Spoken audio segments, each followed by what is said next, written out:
Welcome to ICT Integration Workshop 2. This is all about collaboration, cooperation and sharing. Hopefully you've done well with Workshop 1 and your LAMP sequence. So what I'm going to be covering in this topic is some examples of collaborative learning, how to make a podcast, and then we're going to go into teaching for the future. So collaboration is basically when you're getting together to work, and in cooperative learning, the instructor is the center of authority in the class. So that's very old school, but basically it means that the teacher is guiding everything, which is good, it's what you want. In contrast, with collaborative learning, the instructor is the person who's in charge, and the teacher is empowering the students to do the work. So the teacher is more of the learning facilitator. So my thoughts on this is, the collaborate is when we're working together to complete a task. Cooperate is where we split up the work. Everyone goes off and does their own thing and it comes back together, for example in jigsawing. And sharing is where we just share each other's work. So we each have specific tasks and we just share our work at the end. Some examples of this would be problem-based learning, case studies, working in learning communities, lab work. So there's lots of stuff that's already been done in the past, and there's new methods of technology and teaching that we're getting into the future. Okay, so teaching tour. In this case, I've got 25 students in my class. They're each broken up into 5 groups, and each group would have their own tasks that they need to complete. These, for example, if I was teaching science, it might be oxygen cycle, nitrogen cycle, water cycle, food groups, and waste disposal or something. So this group, group 1, will have to research the information they'll be given. So in this case, they're working in the oxygen cycle. They will then have to prepare a little talk, which goes for 3 minutes. And then the first thing they'll have to do is, this person here, who's the leader, will have to then practice by giving their talk to the first group. They will then have to teach everyone else. So the way we do this is, once they've practiced and prepared, they then move around.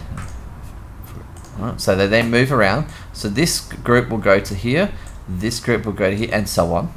So I'll just skip on. Right, so they've all moved around one. And you can see here that the rough amount of time I'd spend on it. So the leader one now has to present to group 5 their topic. So group 5 are now going to learn about the oxygen cycle. And then they'd all move around again. So group 1's talking to group 4, and then group 3, group 2, group 1. Right? Meanwhile, group 1 has gone to each group, so they've learned about all the other things. When they get back here, they have to teach, the group has to teach the leader all the information they've covered. Now, the good thing about doing it this way is, number one, if you've got some students that are struggling, you can make them the leader. So then, because they're having to reteach stuff, they'll learn that one bit of information very well. However, they might not learn all the other ones very well. If you want, you might have someone who's shy, you can force them into this position, or you may let the students choose. As a teacher, what am I doing? I'm not doing any work at all. However, what I'm doing is I'm managing the class. I'm not having to worry about the content. Instead, I'm managing, and I'll come past group 1 and say, well, have you spoken? If you've covered the oxygen cycle, have you spoken about some of the different aspects of the oxygen cycle? And when I go to the next group, I'm up again asking if they're doing their different stuff. Right? So I'm using my time to manage the class because I've set up the class effectively beforehand. So this is a teaching tool. This is an example of my students. So this is the group when they're preparing. In this case, this is the student that's going to be presenting. All the other ones are researching together. Some are using textbooks, some are using iPads, some are just writing notes. And then this is the same student who's presenting to other groups that come through. So you can see she recorded her stuff on paper, but you've got some students who are then writing notes on paper, others are using their technology. So low tech, you could just do this whole thing on paper. Very low tech, medium tech, you might have one computer in the group which you can put the presentation on, or you might even put the presentation on the wall. Higher tech is they all have computers, so they can all be researching together, collaborating and sharing, and you could also push this off as a podcast. Okay, Gelatissimo. So this is a different one. In this case, what you're doing is you're getting the students to produce a podcast. They're going to need a good rubric to do this, and they're going to have to do some research. However, now when I say Gelatissimo, I actually mean we go to the gelati place. So I take my students down to the gelati place, and they have to do some research there. So when we get there, I give them each a different topic. So a bit like the teaching tour, but this case I might give them a topic on cold fusion, hypothermia, absolute zero. So you can see it's all related to cold. So it's not actually related to Gelatissimo, it's related to cold. Because again, this is coming from science. Now, how the student's going to research when they get there, they could use their phones, they could use the paper that I give them, whatever, and they have to produce the technology. Now, this is my students sitting in the class in Gelatissimo, and they're all getting together in their stuff. The other thing we do is we buy ice cream. Now, to give you some kind of idea of the task, this is the one I've done for Teach SA. So it's a podcast activity. The yellow is the only thing that you have to change. Now, I'm happy to share this file with you. So this is the rubric of what they have to do. So a research, so the researching has to be a high standard. Presenting, you want to present as either a vodcast or a podcast or a keynote or whatever they want. Content, make sure it's all on topic and clarity. I also put in normally another extra section, which is the group work. Are they working together as a group? Are they not distracting others? And I change this depending on the topic. So in this case, I was working with teachers, so interacting with the presenters. Up here, you can say whether you work in groups of 2 or 3 or on their own, and I'm outlining what they need to do. So if we were going to, in this case, it's how to integrate technology in the classroom, like what you guys are doing. If we're going to Gelatissimo, it might be cold fusion, or research your cold topic. If we were going to the Adelaide Town Hall, it might be look at the heritage of Adelaide Town Hall. In here, I put in the points that they have to cover. So this is how you specify and make sure they're on task. I normally also say you have to include 2 quotes. Now, normally when you go on an excursion, you're given a worksheet. It gives the kids something to do while they're there, and they work through the worksheet, and it's boring. However, what you can do is you can get them to do this podcast activity, and you say this podcast activity has to be finished before you leave the event, and it has to be marked. So if they're working in groups of 3, and you might have 30 in your class, that means they're only allowed to go for 2 minutes, plus or minus 10 seconds. Otherwise, they start losing marks. Now, you can imagine when the group's walking around and they have to get a couple of quotes, they are sitting there enthralled with what the person's saying because they're listening for their quotes that they want. It freaks out the presenters a little bit sometimes, but it gives the impression that students are interested in what's going on. They may not actually be interested, but it gives the impression. That's important. You'll notice that I'm not giving marks for the podcast itself. I'm giving it for the content and the way they present. Some students will just pick up their phone and record it straight on the phone. Some will film it from their phone. Some may have some other form of technology. If you want, they might just, if you're using low tech, they might write down the notes and come and present to you. Now, when they bring it to me, I then just grab a pen or a highlighter and say, yep, research fine, tick. Presentation fine. No, well, it went for too long, so lost a couple of marks there. Content, well, you got off topic sometimes and you missed some points. Clarity, spoke very well, excellent, and they work well as a group. So let's say a 4. So that I've instantly marked it. So I've listened for 2 minutes and I've marked it. There's 3 students ticked off. I normally can get all the work, all their stuff done, all their podcasts completed before we leave, and then I can get it marked before even on the way back to school. If I'm on a bus or if I'm on a train or if we're just walking back, I can mark it as we walk back. Okay, so making a podcast. So a podcast actually means product on demand. So it's the content and information on when you need it. In this case, there's lots of different programs you could use. On a Mac, you can use Audacity, and I'll give you a demonstration of that. Or ScreenFlow is the one that I use. It's $100, but it's definitely worth it. PC, some of these are old now, but Cam Studio and Audacity again. iPad is Explain Everything is the best one to use. It's one app of the year. It's one app of the year. It's a great app. It only costs $3, and I'll give you a demo of that. Or you can do it online, direct to YouTube. How to make a podcast, especially using Explain Everything. Now, first of all, you'll need to download Explain Everything to your iPad from the iTunes store. Take photos of what you want to present, start the Explain Everything, import the photos, which I'll show you how to do, voice over these, and save and share and export where you want them to. So, how to make a podcast. First of all, you need to get a recording program. In this case, it's Explain Everything. Get the recording tools that you're going to use. I'm used to using the headset straight out of the iPad. You get your content and prepare how you're going to present it, record it, edit it, export and share.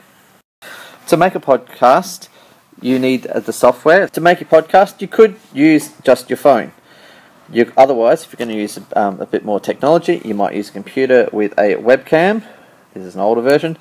And the tools that you actually really want to use are this here. This is just my iPhone headphones. But what you'll notice is that here is the microphone recording. So it's got a built-in microphone. It also eliminates sound and will only record your voice. And this is for playing a podcast. This is a 5-way splitter, so 5 people can listen to the same recording at the same time. It keeps down your costs. So when you open up Explain Everything, you would open up your pictures that you want and say I'm going to do a thing about my 3D printer. So I would select the things that I want. I'm not doing this at the moment. And I would then click Done. And that will import it into As you can see here, it's loading up. Now, as I'm talking, I can choose to use the laser pointer. I could choose to use press this button and be able to draw. I can add it. If I click on this, it gives me shapes. This adds in extra slides. So it's very simplistic. And what I'm doing is I hit record button down here. If I make a mistake, I can stop it and go back using this button, and it takes me back to the slide that I'm currently on without worrying about needing to edit. All my slides I can edit down here. Once I'm finished, I then click on this one down here, which allows me to share it, export it. I can put it straight to YouTube or whatever. So this is Audacity. So very simple. All I do is hit record, and as I'm talking, you can see the marks coming up. You can see my recording is here. If I stop this and hit here, click on here. Now you probably cannot hear that because I'm using my sound recording for somewhere else, but the information is there. I could click this and edit it if I wish to. Oops. Trim it, edit, cut it out, and then when I want, I can export it as a file. This is ScreenFlow, which is what I use, so it's a little bit more technical now, and it's actually bringing in the sound and the video. So I can detach the audio from this. So you can see here, this is my video, this is my sound, so I can see all the sound in here. Well, if I play this, I don't want that bit, so I can come up here. Now the hard part is I'm actually recording a second ScreenFlow at the same time. Highlight this, I can trim that, and I can go, I don't want that bit. Let's polish that up and start from there. Now, when you're making a podcast, things you want to do is research a subject first. So prepare all that, get your program, get your podcast, record it, and then put it into your computer. Okay, so Ramona Pearson is someone who I've seen present and has been following her work that she's been doing. She's over in America, and she actually talks about the way that students learn. Some students learn really well on their own, so computer facilitated instructions. Others learn best in group work or virtual instruction, or they learn best with teachers helping them out. So instead of going this single model of learning where the teacher stands out the front and everyone teaches, we have to realize that students can be broken into groups and do their own thing. The teacher then has the ability to walk around and assess how they're going and decide on what is the best method. Now that's how teachers do now, although normally we have one task going on at one time. Teachers work around. Students can move from different groups, which is great, and it means that so sometimes they may be better at virtual instruction and sometimes they're better at cooperative learning. The computer over in America, they have an artificial intelligence engine which determines what's going to be best for the students. So sometimes students will learn really well working on their own in a class environment. Others need the computer to give them the video content. Others need to have a teacher's instruction or virtual instruction, and others learn best working in the group. Now the computer decides, okay, little Jared works really well for his English working with a group. However, he's fine to do his maths working on the computer. So when I rock up to school on Monday, it will say, okay, everyone in the group is prepared, is ready, you can come and learn with that group. So it assigns all those students to the same class. But after recess, some of these other students are off doing stuff, and it says none of your partners are free, so we'll get you doing some of your maths work. That means every single day of the year you're coming to school and then being given the chance to learn in the methods that's best for you. Now the artificial intelligence engine in the computer at the school will determine what learning works best, and it will assess you as you're learning. So if this is not working for me for one subject, it will say, well, let's try something else for you. And so the computer is learning how you learn. Outstanding way of teaching, but it's not doing anything different to what teachers have been doing for years. We understand how students learn and we can track their progress. The discussion board this week is I want you to discuss how you would get a class to work collaboratively without using technology. It may be working in partners, it may be doing something, but give an example. The second part I want you to do is how would you get a class to work together using technology. Right? So you can use an example that we've used before or one of your own. And there's an extra section that I'll get you to say later on of how these podcasts can be improved for next semester or next year.